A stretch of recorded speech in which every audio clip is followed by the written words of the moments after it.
Welcome to this week's podcast, and today we're talking with the wonderful Lilian Flynn. Hey, how are you doing? Hi, Robert, how are you? I'm great. It's good to see you. You too. So it's great to have you here today, and you're quite new as a coach. You trained with us maybe a year ago, is that right? That's right, yeah, I qualified last year.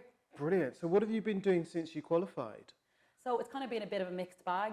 Initially, when I started the diploma, I had hoped to have a private practice and do that 5 days a week, build up to that. Yeah. And then once I qualified as a coach, it just opened so many doors and different opportunities. Oh wow! Like, give us an example.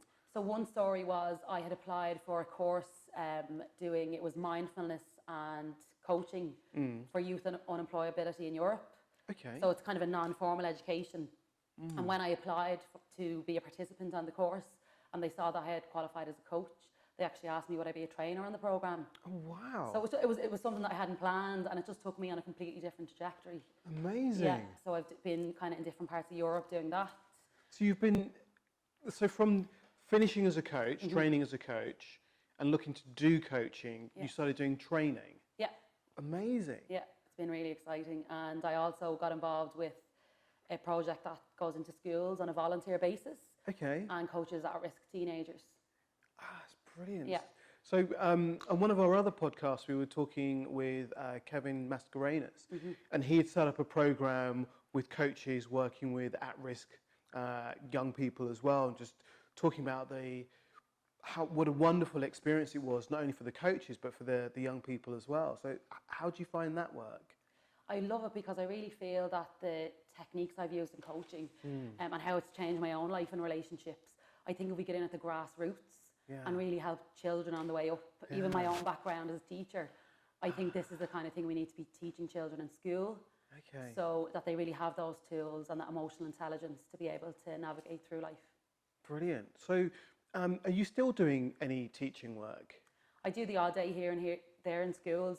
I actually last year opened a company called Education Collective, and it's for teacher recruitment, but it also deals with training, so mindfulness training, positive psychology, and tools for coaching for teachers and for children. Wow, so this is a huge... So you've exploded. So tell me a little bit about the journey of that, I suppose. So what got you into Animas in the first place?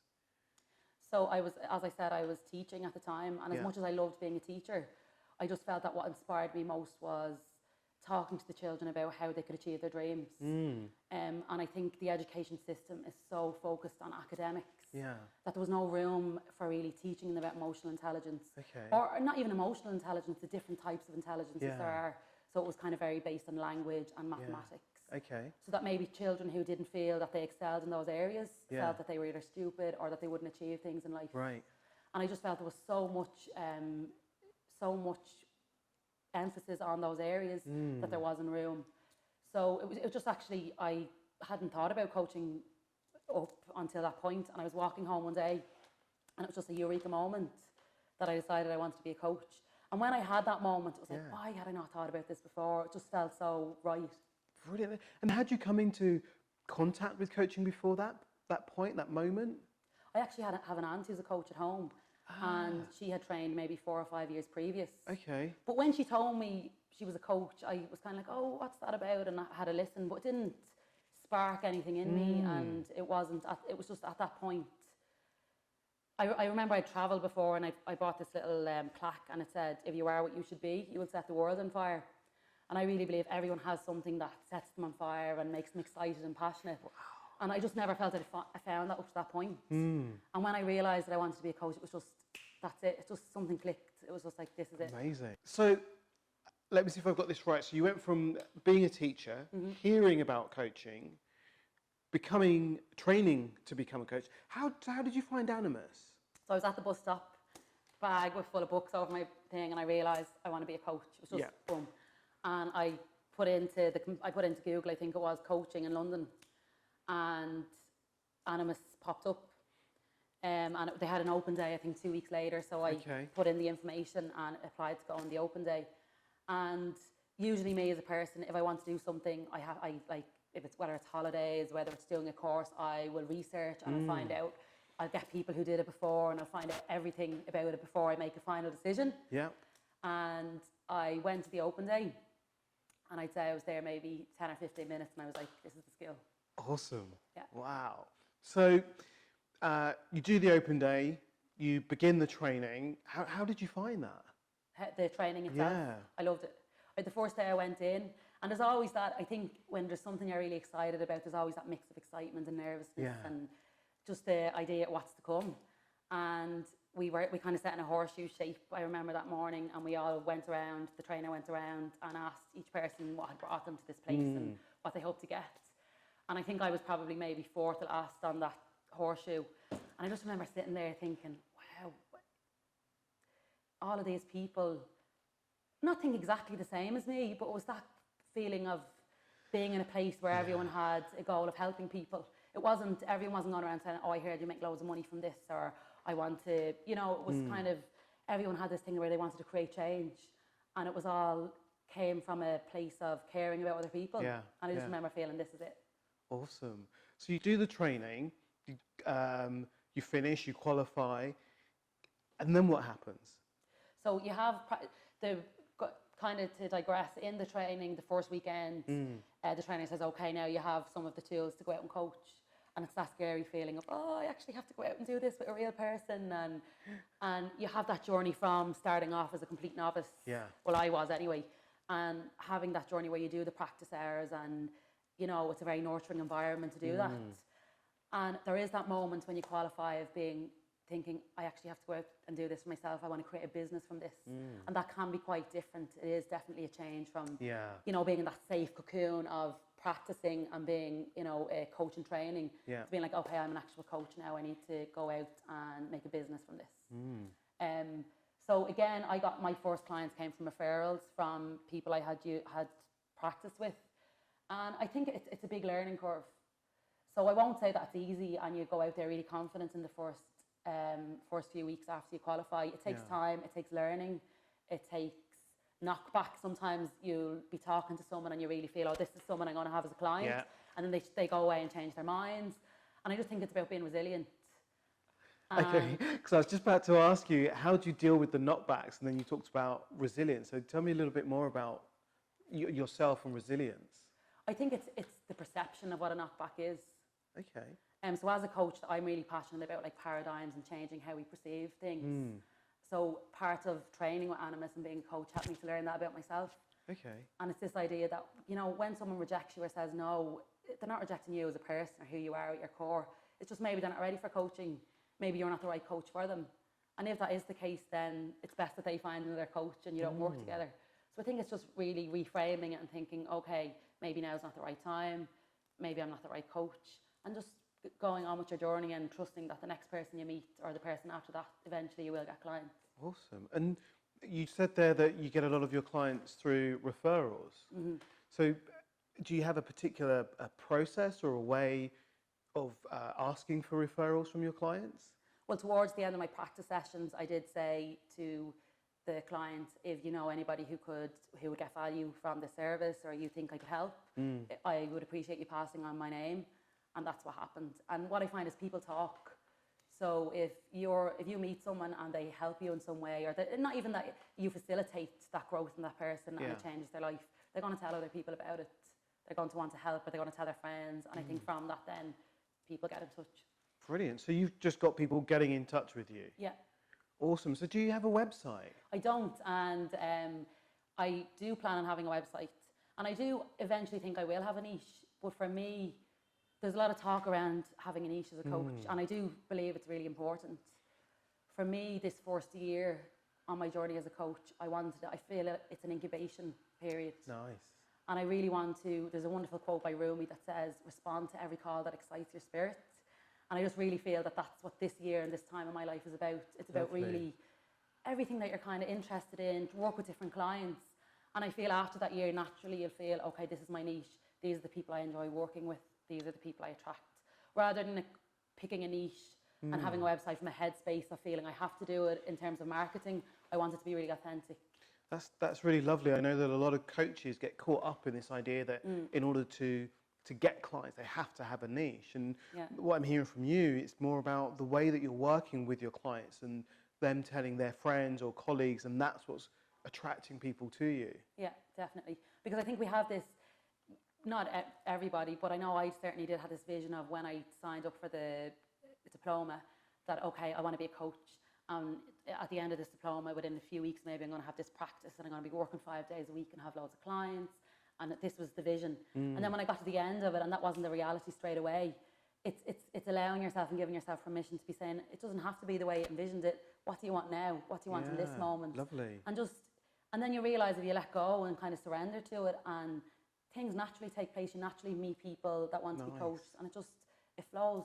Lovely, lovely. So we got teacher, bus stop, Googling coaching training, finishing coaching, getting referral clients, setting up your own company. Yeah. So the recruitment company. Yeah, that's called Education Collective. Yeah. Education Collective, working in schools. Yeah. What else are you doing? So I'm also doing a science master's in positive psychology and coaching psychology. Okay. Yeah, and I'm training to be a hypnotherapist as well. So how did those two things come about? I've always loved learning. I love learning. I love reading. It's one of my passions.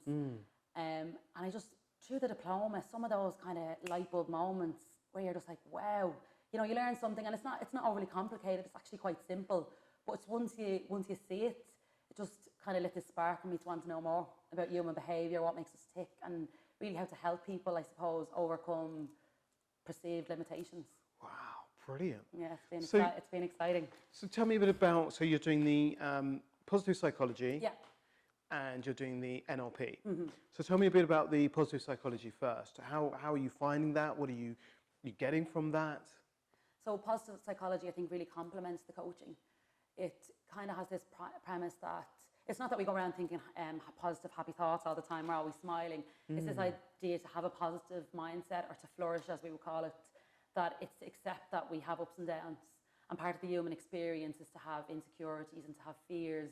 Okay. And it's helping people, rather than traditional psychology, it looks at pathology and what's wrong. Positive psychology looks at what's going right and how you can build on that. Okay, a bit like sort of those strength finders and that's kind exactly of stuff. It's working towards those. It's what's going good already and how can you use that to help you flourish in all areas. Brilliant. And I can see how you might wrap that into the coaching work that you do by looking at what your clients are already doing well and where they're successful. Yeah, it's what we do as coaches. It's looking at, okay, what's going right? How can we get you from here to where you really want to be? Or use those strengths to help you and to build on them. Brilliant. And it's what kind of all marries in together. Yeah. And the NLP, how does that sit with it? So the hypnotherapy and NLP really works with the subconscious mind. So it's kind of really delving into some of those things that we believe about ourselves. So some of those things, those self-limiting beliefs that we have, and how they affect our behaviours in the world. So it's really helping someone to access that stuff. Yeah.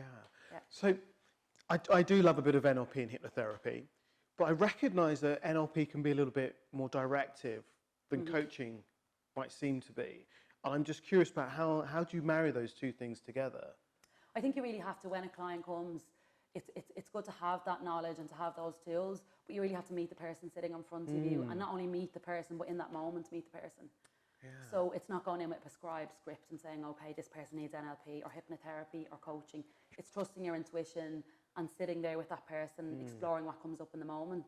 And if you feel in that moment that NLP is the best tool to use to help them, go ahead and use it. If it's NLP, if it's the techniques that we use in coaching, I just think it's drawing on all of those different areas and to be able to help the client. How does that show itself in contracting with your client? So I would contract with the clients. I would tell them the tools I have, what my qualifications are. And some clients might come and say, I only want coaching, I don't want hypnotherapy. So they might have a preconceived idea what hypnotherapy is, and again with NLP, so they would be like, I just want coaching. So I would say, these are the services I have to offer. We can mix between each one, or we can just stick with coaching or stick with hypnotherapy. But again, we can contract at the beginning, but that might change through the journey with a client. So maybe a few sessions in, they might be like, actually, maybe there's a trust and a rapport built, and they might be like, actually, tell me a bit more about this hypnotherapy, and then we can explore that further. That's great to hear that that change is possible, and because we often talk about recontracting with our clients, and I think there's something lovely about laying down all the things that are possible, beginning where they want to begin, as you say, meeting them where they are, and then as time goes on and they trust you more and they understand how you work more, then they go, okay, let's draw on these different strands of the things that you do. Definitely. So this year you spoke about, it's about incubation, and is there a kind of where it's going after incubation for you? Yeah, I definitely think I want to really try and get coaching into schools. So again, at that grass level roots in some way, whether that's going in coaching children separately or trying to incorporate it into the classroom curriculum. So that's something I'm really excited about: emotional intelligence, coaching techniques in schools, and educational facilities. I'm also liking the variety with different clients. I'm enjoying the training, workshops, all of those things. So I think it's just about really helping people in any way I can, using those coaching techniques to do that. Awesome. I know that I loved working in schools. So before I became a coach, I was an actor and a drama practitioner. I went into schools, and when I learnt my first coaching skills, I took those into schools as well. And I found that really useful, especially working with young people that would seem to be the challenging ones, and how responsive they were to being listened to. Exactly. So there's something wonderful about going back into schools and doing that work. Yeah, definitely. Awesome. And I also, it's my own personal belief that, we can have this big plan of what we want. Like I said at the beginning, I had this idea of what I was going to do as a coach. Yeah. But I think sometimes we need to let go, follow what you love, take the opportunities that make you feel excited, and just see where it leads. I know I do believe you have to have a plan, but I think keep it loose. You don't need to kind of say in 5 years, this is where I need to be. Yeah. You have this roadmap of where you would like to be, but I think it's okay to verge off, and you don't know where those little side streets are going to take you. Awesome. Yeah. Fabulous. It just sounds so exciting. You just sound so passionate about what you're doing. It just makes me want to go, I want to come and play too. I want to join in with you. Do you work with others, or is it just you in your business? The one-on-one coach, there are other people involved in the business and the training. The one-on-one clients would be just me and the clients, obviously. Yeah. I just think that from the people I've met around the world, I've traveled around the world, and I love people, and I love different cultures, and I love hearing people's story. And the one thing we all have in common is our humanity. And we all have dreams, and we all have desires and goals, and we're all vulnerable, and we all have insecurities. And I just think that life is too short not to do what you love. And I think that thing that sets you on fire, we all have that, but sometimes we're afraid, or we don't think we're good enough, or we don't think we can do it. And I just think coaching for me puts me in a position, not that I can light that fire in people, but I can facilitate. And to be there to witness that happening in someone else is just, to me, the most beautiful thing you can do. To sit there and witness someone, to give someone your ear and to really listen. That's another thing we learn in the diploma that completely changed my life. I love to talk and I love people. And then all of a sudden you realise just to sit there silently without an agenda and to listen to someone, it's one of the most beautiful gifts you can give them. Brilliant. That's just wonderful. Thank you so much for sharing that. So if people want to get hold of you, if they want to find you, how do we find you? So my website is Lilian, Lilian, Flynn.com. www, I should add. You can get me on Facebook, Lilian Flynn, and my email is lilianflynn@gmail.com. Lilian, it's been an absolute pleasure talking with you today. Thanks for having you so me. much for coming in. Thank you. Thank you. Cheers.